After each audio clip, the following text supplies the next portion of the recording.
What's up, guys? Now there is one tool that is irreplaceable when it comes to working with wood and epoxy together, and I'm going to show you exactly what it is coming up. If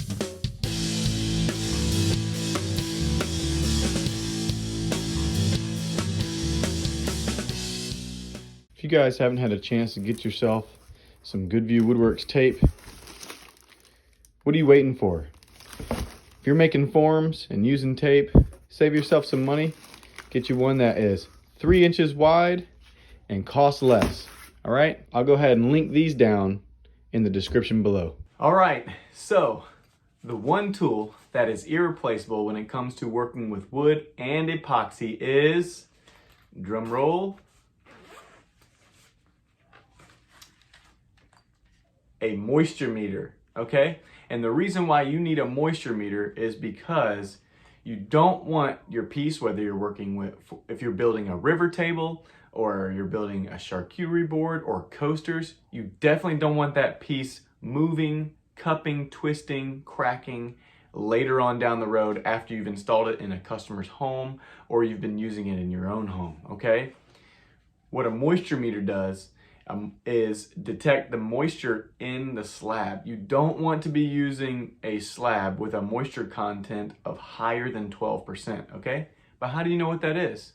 Well, this tool shows you exactly what the moisture is inside the slab. Now, I'm gonna link the description of this tool down in the description below, so you can go down there and go get it on Amazon if you want to. When I link tools and stuff in the description for Amazon, I get a small commission from it, but it doesn't cost you guys anything extra. So if you want to support the channel and you want to buy one of these, just click the link and buy it through that link, okay? So a moisture meter, this moisture meter is Dr. Meter MD918. Okay, that's the model. Now, when you power it on, press the power button, and it comes up with a display, all right? Now, you need to set the density. It's automatically set at 3, and each species of wood has its own number, 1 through 9, here on this meter. And there's a little booklet that comes with the meter that tells you exactly what that number should be. Now, when you turn it on, it's automatically set to 3, and a lot of woods are 3, like walnut is 3, maple is 3. You know, a lot of common natural domestic hardwoods from the US are 3. However, if you don't know what it is, that little book will tell you exactly what it is. Now, if you're like me and you've lost a little book, no worries. You can go on Dr. Meter's website and you can download a PDF and it tells you exactly what to do, okay? So once you select that, okay, we'll go ahead and, if you see, I put it up to my hand and you can see how the moisture meter works. Really high moisture. Now it goes all the way up to 80%, which you shouldn't have to worry about that. But what you're gonna do is you're gonna take this little pad and you're gonna lay it on the slab and move it around and see where it is. Now, different places in the slab are gonna show different moistures, and it's gonna dry in different spots.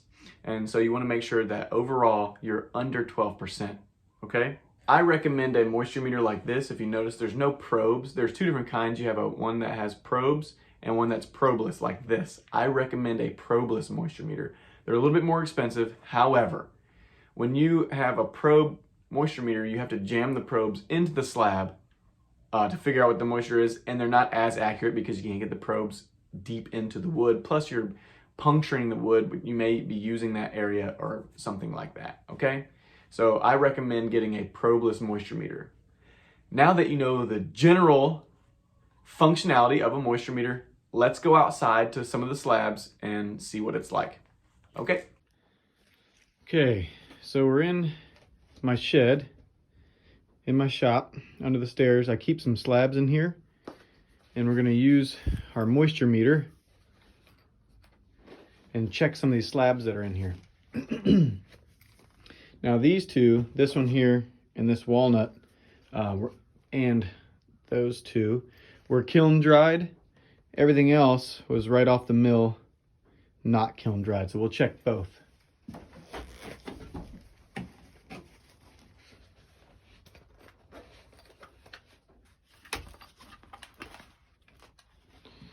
Okay, so we're going to turn our moisture meter on.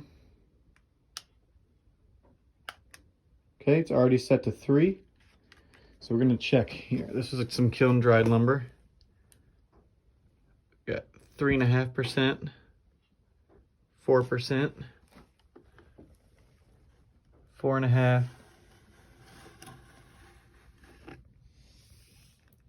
6. So we got 6% overall on that one, which is nice. All right, let's check this big one right here.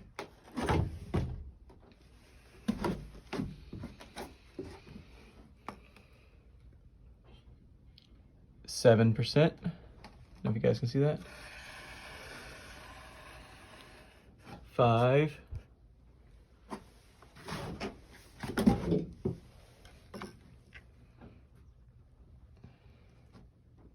5.5. 4. 5.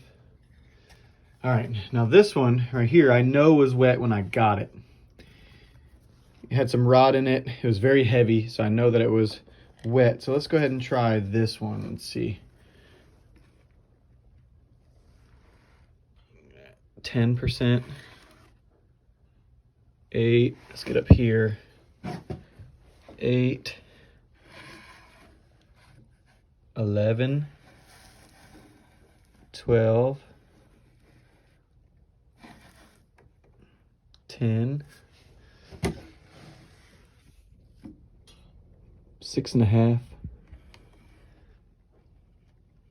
See, a little bit more moist, but this one is actually dry and ready to be used. Let's do a couple more. Let's try this one. Try this one that was kind of rotted. All right, let's see here. 11. 6. 8.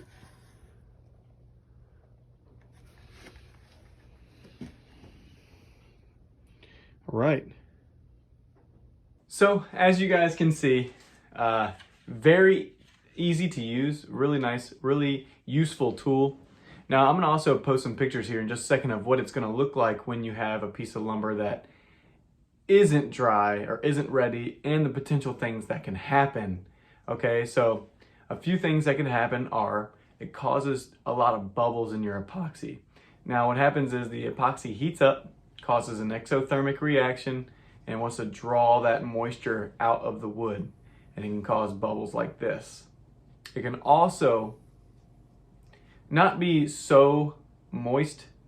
I know a lot of people hate that word, but the moisture content could be close but not exactly there, and then when the table goes into a climate controlled area, at that point the wood dries over time and shrinks, and then it wants to pull apart from the river. So here are a couple examples of what that's going to look like.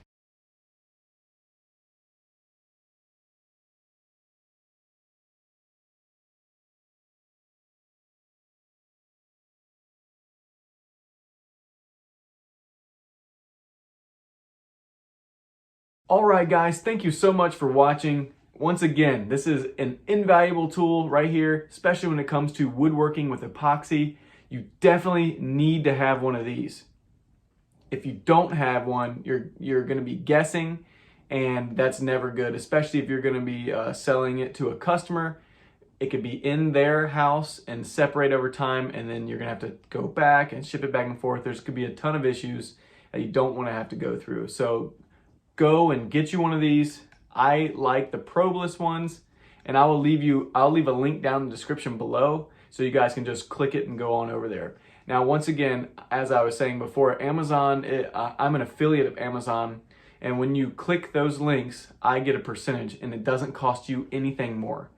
They just give me a percentage for you getting to Amazon through Goodview Woodworks' door, if that makes any sense. All right, guys, thank you for watching. Please subscribe, hit that subscribe button, hit that like button. It helps us out a lot. And as always, guys, thanks for hanging out with us.